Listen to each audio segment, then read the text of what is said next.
I often ask Singaporeans when I meet them, if we can only bring in one more foreigner to complement the Singapore workforce, who will we bring in? Someone who is above our national average or someone who is below our national average? The most memorable answer that I've ever been given was by a young student.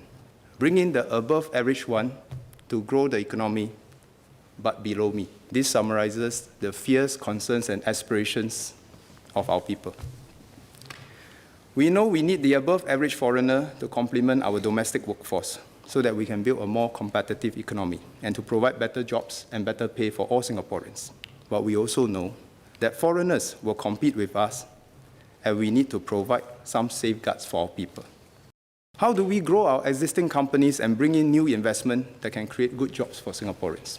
Suppose a Singaporean worker is earning $5,000 today, and we have an option to bring in a new investment that will create two new jobs, one paying $7,000 and another one paying $10,000. The Singaporean can only get a $7,000 job today because he does not yet have the skill or experience for the $10,000 job. The Singaporean may feel frustrated. He may think that he's being unequally treated because the foreigner earns more than him now. We also want the $10,000 job to go to the Singaporean. But if we do not accept that investment for this reason, it will go elsewhere. And both the $7,000 and the $10,000 jobs will disappear from Singapore. The Singaporean will continue to earn the $5,000 job, and he will have fewer opportunities to rise to a higher paying job. But what is even more important, his son or daughter will not be able to aspire to that $7,000 or $10,000 job. It has happened before. In the 1970s, this happened when we went out to attract the electronics industries. Over a span of 3 years, the first 3 semiconductor companies in Singapore created more than 7,000 jobs, but our people did not get the best paying jobs immediately.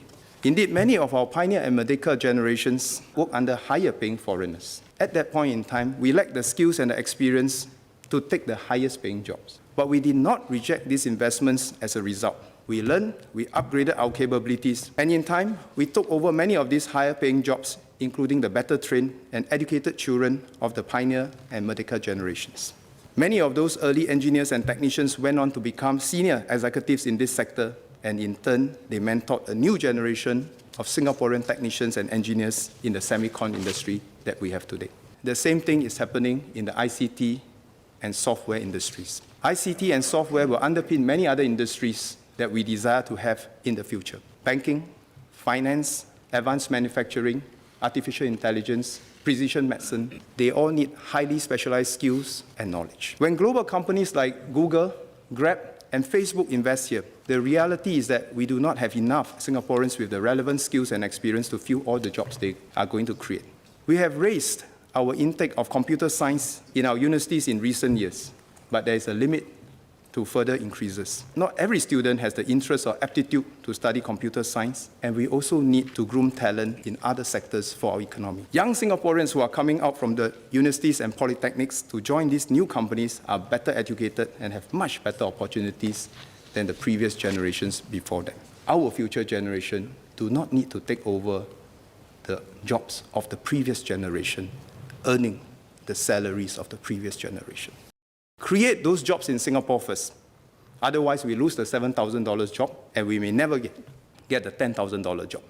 Train our people, upgrade our skills to take over that $10,000 job as soon as possible. But do not exploit the sentiments to create envy, anger, and frustration towards that foreigner who is now taking the $10,000 job. I ask the House frankly, do we agree with this approach? Do we hold that we should reject investment on the grounds that the investment will result in more foreigners in Singapore and some earning more than Singaporeans in the same company? Will we reject the investment from Google, Grab, and Facebook? I think most Singaporeans understand and accept why we cannot reject such investments on that basis. What Singaporeans want is a fair chance to get that $10,000 job as time goes by, if not as soon as possible. What Singaporeans do not want are unfair employment practices where Singaporeans are passed over for non-meritocratic considerations.